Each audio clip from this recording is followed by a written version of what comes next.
So there's a metaphor for transformation that is constructing my skyscraper, which is really an interesting exercise. So here, let's say we're presenting the image of a 100-story building. The skyscraper is an analogy for the many flaws of perception, the truth and reality that we have within us. As buildings, it's good to see because they're constructs and we always look the same from the outside, but from within, we know that our view of the world is altered with each ascending floor. We do not see things as they are. We see things as we are. And when we change the way we look at things, the things we look at just miraculously change. So the way we see the world has become very, very central to healing and transformation for most people. So this is how it works. Even though the building never moves an inch, our worldview shifts over time.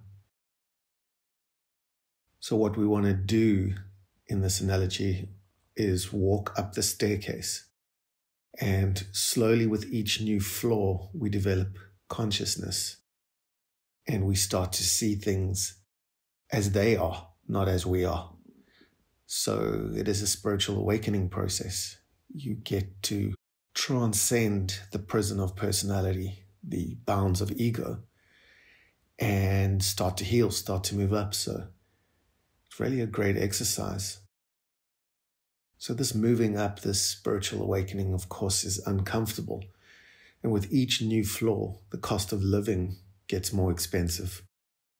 In other words, there's a price to pay. Change is uncomfortable. Life on the ground floor becomes more and more distant, and we start to see the view from the higher floors. Views that we never thought were there. Views that never existed. And we start our work in the basement and we work our way up to 100 floors up to the penthouse. What we want to do, of course, is become a better person, a wiser person, a more conscious person, able to make mindful and conscious choices. So what we've got to understand with any awakening process, when we start to really open our eyes, behind our eyes, is that the rules are different at every level of awareness. Now, you can't go back. Once you've woken up, you've woken up. So what that means is you're going to have to really recalculate the way you think, which becomes the way you feel, which becomes the way we act, the way we behave. And of course, those actions and behaviors have consequences for ourselves, others in the world. So as you really wake up, you start to see others living around you doing the same thing. Maybe people that you never noticed were on the same journey as you before. And now they're noticing you in this building, and you get to notice them as well. You can either matter to them and they to you, or not. The rules are yours. It's up to you. The skyscraper metaphor offers a framework for your understanding, and it gives you focus and a destination as you climb the staircases through the stages of personal growth. So progress, while challenging, is always possible. And this is something that many people who have been stuck for a while don't seem to remember. So getting a picture of this building and what we need to do with it is a good start. So we start in the basement. It's the survival zone. And the basement in our skyscraper represents our starting point, the place of initial awareness. Now, you can imagine it's often dark, can be difficult to see where there's any progress, there's any way out. There's no shame in being in the basement, though. Everyone begins there. This is where we grapple with the fundamental questions about ourselves, our values, and really our place in the world. So it's a time of deep exploration, often accompanied by discomfort. The discomfort, of course, is when we begin to recognize areas of our shadow, maybe things we haven't wanted to see for a while. We crucially recognize this discomfort is the first step towards moving up. So the brain really is the basement in our limbic system, and that's where our survival threat responses are. We call them F9. Fight, flight, freeze, flop, fawn, fiddle, faint, and friend, as well as forget or just deny the situation. So those are survival tactics that keep us stuck in the beginning.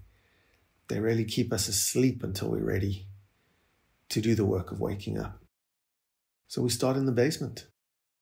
Let's think of this basement starting point as the subconscious, where we have hidden power and a shadow self. So it's a place, of course, where we store things up, push things down, things we try to forget, things we don't want to deal with. These can include past traumas, limiting beliefs, negative emotions. It's just where our old baggage really resides. But more important than anything else, it's a starting point. There's also power there because there's this need to emerge out of the shadows and into the light. It's in all of us. It's just inescapable. So we've got to try and keep that feeling of power, even though the accumulation of a personal history, the feeling of stuckness that we can have can be so overwhelming. We can feel powerless. But if we really cling to the idea that there's personal growth and healing to be done, there's awakening to do, we start to clean out the basement and become aware of our subconscious patterns that no longer serve us. So going into the depths of your inner self is the work. That's where the journeys begin, in the basement, as we head up towards our penthouse, towards expanded and then pure consciousness. So we want to face these fears, the anger, the shame, the despair, all the difficult stuff. We want to lean into the discomfort of life here and experience some of the constant struggle, anxiety, restlessness, whatever it is, feeling of being victimized that we need to start with. And we need to stop blame shifting, stop denying at this level, and start to move up. Okay, so we climb the staircase, we get out of the basement, and we then move up towards a reactive zone, the first floor or two. So discomfort is a crucial indicator of growth. So this stage requires conscious effort. Think of it like deciding you no longer want to eat junk food. You have to actively choose healthier options as you ascend your staircase. So we embrace the unease, acknowledge the fear, and remind yourself that the effort is going to be worth it in the end. So the payoff here is you learn to regulate your emotions. You start to feel less powerlessness and a bit of change happening as you don't just submit to anxiety and feelings of fear. So you can move beyond the survival mind, this survival zone where you're operating at a very low energy level, around 100 to 200 joules. As a matter of fact, we can measure it, of course. So you go from being locked in, trying to satisfy your needs for certainty, and then you move towards being willing to face uncertainty and the unknown. It requires some effort, but choice is coming. You're expanding your consciousness, but you could still be largely reactive to external stimuli. Emotions like anxiety and so on, codependency, are still around. You might have feelings of perfectionism, control, whatever it's going to be. But these are archetypes that highlight the tendency for us to seek approval in the beginning. And that means we wear masks to do that, So being true to ourselves or finding our authentic selves is the work here. So we're leaving the old behind as we go up, and we go up another level or two, and we start to arrive at the awakening and the empowerment zone. These higher floors start to mark the beginning of self-discovery. We start letting go of emotional beliefs and limiting patterns here. We let go of the controller and victim archetypes and climb slowly, leaving behind some old habits, maybe some relationships that no longer serve you. So it's a bittersweet process, but of course essential for growth. You then move up to the integration zone at around 700 or 800 joules. You're really ascending your skyscraper, but it requires a team effort. And that's what we're doing here as we do the work together. Always we need a team. No man is an island. We don't have to try and climb these floors alone. So we seek support, practice meditations guided by others. We take all we can. We need a crew. We need a posse. So we start to connect to people.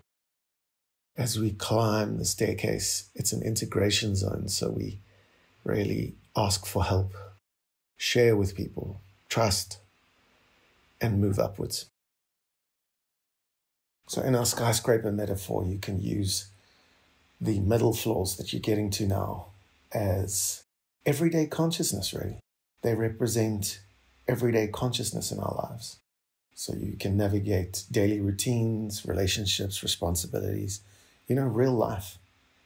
It's a space where we engage with the world, make choices, and experience the consequences of those choices freely and openly. We're not perfect, and we shouldn't strive for perfectionism, as we know that perfectionist archetype is just no good for our future, no good for our growth. So we must understand that these archetypes, these personality masks, have really shaped our lives up until this point. We become codependent, controlling, judgmental. We become victims because we needed to navigate that basement. We needed to stay alive, and survival mind becomes personality, and personality becomes your personal reality. So let's not forget, these middle floors are where the archetypical patterns play out. So you can play with your roles that you've had to go through and let them go. So it's an area of personal power and choice here in the middle floors, and you can really get creative with it. It's about participation in the creation of your reality as it unfolds. So no longer being a victim or someone who just waits for things to happen. You rather create and cause effect. So the middle floors here are where we live out our conscious lives, guided now by the subconscious patterns that we've had to face on lower floors. It's the space where we have the opportunity to become aware of these influences and make new conscious choices to shape our reality. So as you climb your staircase, you're just leaving these limiting beliefs and things behind. And this is what personal development is. In the integration zone, your energy around 700 joules or so is really starting to come up from your root chakras, of course, your energy discs of the chakras, and it's starting to go up and open your heart. Your EQ and self-love starts to really help us let go of that control that we used to seek and need so badly. So on these middle floors, we can read, learn, just be with others without the judgments, the strong critic. We can lower our defenses and start to be the change that the construction of your skyscraper will bring when you reach your penthouse, which is of course representing of the realm of spirituality, where people transcend the limitations of the ego and connect with their authentic, sacred selves. And when you do that, of course, you experience deep joy, love, and profound sense of interconnectedness with all beings, really, with nature and with the world. The defenses are really in our head. And of course, defense is where all wars start, not the other way around. So at this point, you should try and visualize what the penthouse is going to look like, how far you're going to be able to see. Start to get a feeling of what self-realization feels like, what unconditional love and courage and pure consciousness actually feel like. For many of us, we haven't experienced profound peace in a long time, and a deep understanding of your interconnectedness with all things is really going to help you elevate to this level and radiate some joy, compassion, and wisdom. So to sum it up, as you're working the skyscraper exercise, you identify your floor loosely, and you've got to create these things yourself. Get the visualizations yourself and identify your floor, where you honestly feel you are in your awakening journey, what challenges you're facing. Then we need to embrace the discomfort. Recognize discomfort is a sign of potential growth. Then we need to remember the benefits of change, why we're actually doing this, what we're gaining by moving up floor by floor, and focus on positive outcomes. We then look for our construction crew and seek others in the skyscraper. Look for teachers, people who can help you on your journey. Don't be distracted anymore. Look at what resources you can utilize. You'll be amazed because what you seek is seeking you. When you need a teacher, the teacher will appear. So visualize your building often. Use this. Remember to use this as a tool for reflection and motivation. Whenever you feel stuck, just go into the visualization. It really is a framework for understanding your personal growth as a construct, as something you can actually see. Where focus goes, we're going. By visualizing your journey as a construction project, you can really gain the clarity, embrace more challenges, and continue building your best self, one floor at a time. So soon enough, we're going to hit the Transcendance Zone at around 900 joules or so to 1,000 joules. Now, this Transcendance Zone is a high energetic zone, so change just starts to rush in, and it's called the Transcendance Zone because you're going above what you once were. You're going above form and entering into the realm of the spiritual. So as you sort of approach these top floors, your penthouse represents a state of pure consciousness. You've gone through expanding your consciousness, and now it's starting to become more pure and more powerful. So it's not a destination, but I want you to see it as a vantage point, this penthouse and the top floors. It's where you want to love, find peace, authentic power, and your life's purpose. Besides that, the air is fresher up there, the views are clearer, and you're less susceptible to the fear, distraction, and drama, and the suffering that used to plague you on the lower floors. So even the penthouse, the journey of personal growth to the penthouse, doesn't mean we're going to arrive and not have to do anything. There'll always be new challenges and opportunities for expansion, but they'll be by choice. You want to grow, you want to contribute, and this is where you change what things mean to you. And when you do that, everything changes. Unconditional love, profound peace, bliss, harmony, all of these things are what we need to strive for. Remember that everything is energy. E equals mc squared. Energy is matter. So we're doing an exercise of mind over matter here. And Dr. Joe Dispenza says, very importantly, that the only way we can change our lives is to change our energy. To change the electromagnetic field, we are constantly broadcasting. Very important. In this Transcendence Zone, your energy is really being set free. And these higher floors are all about spiritual consciousness, heightened states of awareness, contemplative intelligence, as we call it. They're about a connection to the divine, to God, to developing a deeper understanding of your spiritual self and really why you're here. This is work that we don't often do, and it's the most important work we can ever do on the planet. Self-actualization and God realization. That's what it's all about. There's no other reason that is going to echo through eternity. You are here to discover yourself and your creator. There's no doubt about that. So at these higher floors and at the penthouse, you're seeking intuition and divine guidance. You're going from 5 sensory to extrasensory. where you connect with inner guidance, intuition, and your sense of purpose. And these are all things you can't see. These are things that are beyond the personality. They're all connected to the higher self. Penthouse is a space of clarity where you can access deeper insights and these extrasensory perceptions that are released with energy when you're ready. And they change the game. When you start receiving guidance from a higher source, that's when things really, really change. This is transformation in depth. So connection to the divine is our goal. We find the space of a profound spiritual understanding and enlightenment, a state of being where we're fully aligned with our soul's purpose. So on our journey, we've gone from sensory to multisensory to an extrasensory kind of navigation.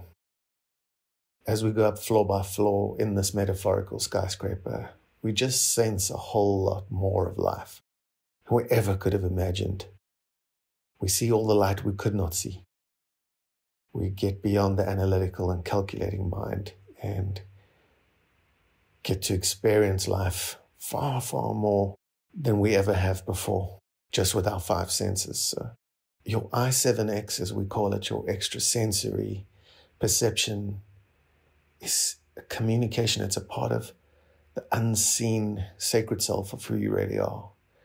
And these 7 dimensions of ourselves, our extrasensory power, if you will, are all dormant, and they're awakened when we can start to see. So, these 7 dimensions of yourself are intention, which is purpose, intuition, imagination, which is creative power, insight or revelation, intellect, which is a higher intellect, contemplative intelligence. Number 6 would be inspiration, which is inspired by your spirituality and how you're ignited by passion and enthusiasm for all things real. And last but not least, innovation, which is about taking action, big, bold steps, where you're no longer trapped in fear. It's where you bring new ideas and create as you were created. So when we embrace all the power within, we shift from 3D to 5D to being able to wrap our minds around a 5D reality. Most of life is going on in a space where we cannot see it. So we don't go out, we go within, and getting to the penthouse is our goal. We want to be able to see, to be, and to create.